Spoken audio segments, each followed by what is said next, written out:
Palembang hingga kini merupakan kota terpenting dalam kaitannya dengan sejarah Kerajaan Sriwijaya. Berdiri pada abad ke-7 Masehi, Kerajaan Sriwijaya banyak memberikan pengaruh terhadap perkembangan di Nusantara. Penanda dari kehadiran kerajaan ini di Palembang terbukti dengan banyaknya peninggalan situs-situs dan artefak-artefak yang sangat fenomenal.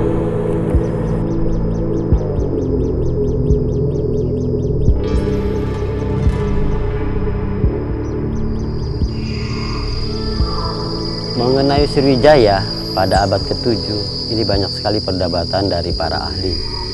Jadi memang Josides, seorang epigraf dari Prancis, sudah memproklamirkan bahwa pusat kerajaan Sriwijaya itu ada di Palembang.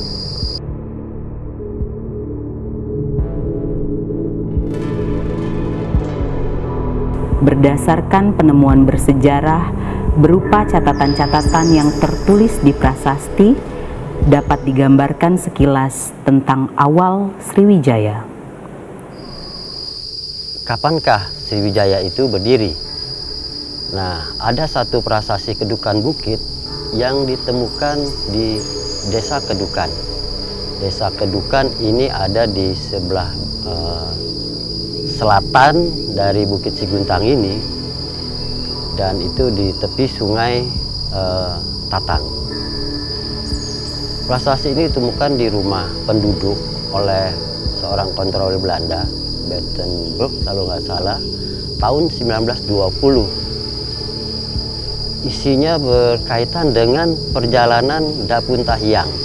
Dapuntahiang ini ditafsirkan sebagai Raja Sriwijaya.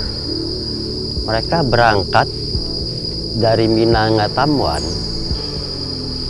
menuju Mukaupang.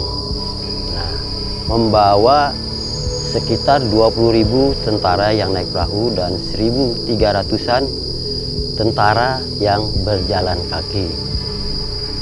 Dapuntahiang membuat satu wanua atau satu permukiman ya, pada tahun 682, dan banyak ahli menafsirkan bahwa tahun 682 inilah artinya Sriwijaya berdiri.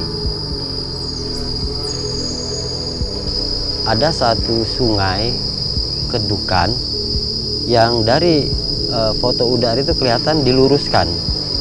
Jadi memotong kelokan sungai Musi atau meander sungai itu sepanjang 3 km. Kemudian dibagi lagi oleh kanal-kanal lainnya yang memotong, saling memotong. Nah, penggalian di lahan-lahan di sekitar kanal-kanal itu sudah dilakukan sejak tahun 1985 sampai tahun 90-an. Di situ memang banyak ditemukan keramik-keramik. Yang terbanyak adalah keramik dari dinasti Tang. Nah, kaitannya dengan prasasti Kedukan Bukit yang menyatakan bahwa Dapuntahiang, Raja Sriwijaya itu mendirikan satu wanua. Wanua itu berkembang pada abad 8-10, yaitu di sekitar ditemukannya prasasti Kedukan Bukit, yaitu di kawasan Karanganyar. Jadi bukti-bukti arkeologis seperti sisa-sisa damar yang dipakai untuk pelita atau lampu, sisa-sisa perahu, nah, itu menunjukkan bahwa wanua yang didirikan oleh Dapuntahiang itu pada 682 itu berkembang sampai abad 8-10 Masehi berdasarkan data arkeologi yang diperoleh dari hasil penelitian. Sriwijaya Jaya Sidayatra Subiksa, ibarat membangun sebuah ibu kota. Setelah 2 tahun mendirikan kerajaan, Raja Sriwijaya membangun Taman Sri Setra sebagai hadiah Dapuntahiang Srijayanasa kepada masyarakat Sriwijaya.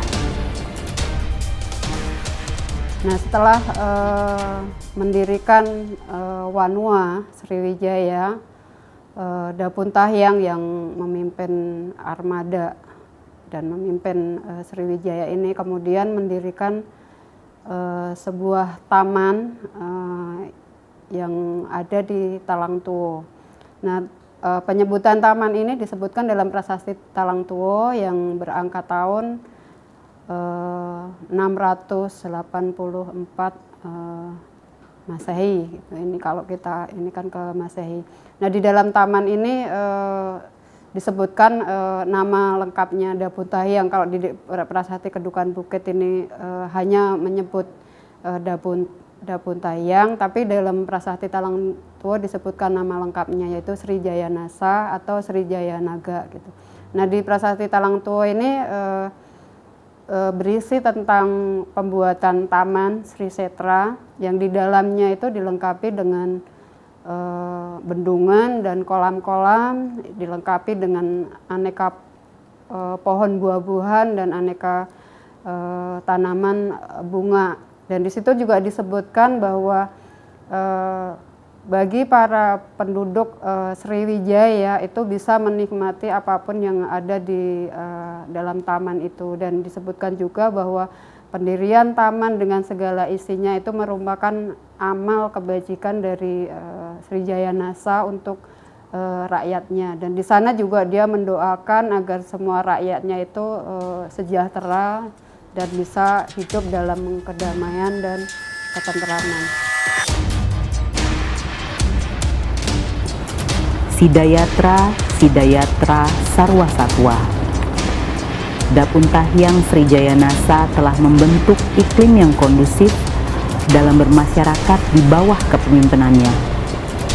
Kota telah dibangun, sistem pemerintahan segera dibentuk untuk mewujudkan kebaikan semua makhluk.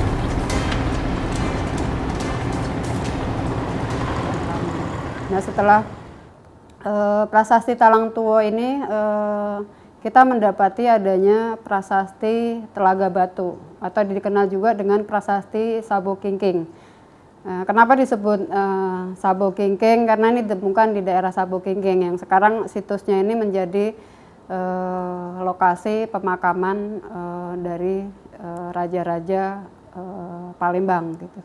Nah, yang menarik dari prasasti Telaga Batu dibandingkan prasasti Talangtuo ataupun prasasti Kedukan Bukit dan prasasti-prasasti lain dari masa Sriwijaya, ini prasasti Talangtuo ini dibentuk dan bentuknya agak bulat, yang di atasnya itu dihiasi dengan 7 kepala kobra. Kemudian di bagian bawahnya itu ada semacam cerat yang dilengkapi dengan pancuran. Nah, ini dengan adanya bentuk yang berbeda, kemudian juga ada kepala kobra dan pancuran, ini ada kemungkinan bahwa prasasti Telaga Batu ini merupakan prasasti ya semacam apa ya, untuk sumpah jabatan lah, karena di dalam prasasti Telaga Batu itu disebutkan tidak hanya birokrasi kerajaan tapi juga nama-nama pejabat yang ada pada masa Sriwijaya. Nah, kalau kita tahu selain raja yang tentunya berada pada hierarki yang paling tinggi, itu di bawahnya masih ada sekitar 21 jabatan. Sampai yang terakhir itu katakanlah tukang cuci raja begitu ini. Jadi di bawah raja atau di dalam prasasti-prasasti itu disebut datu gitu, Datu Sriwijaya gitu. Itu ada putra mahkota. Nah, yang menarik ini putra mahkota itu ada 3 tingkatan. Jadi ada putra mahkota pertama itu yang disebut juga dengan Yuwa Raja. Kemudian ada putra mahkota kedua itu yang disebut dengan Prati Yuwa Raja. Kemudian ada putra mahkota ketiga yang disebut dengan Kumara Raja. Begitu banyak hal yang masih terpendam. Penelitian secara intensif pun masih terus dilanjutkan. Bukti-bukti peninggalan dari Kerajaan Sriwijaya sampai dengan saat ini dapat kita saksikan di beberapa museum di Kota Palembang.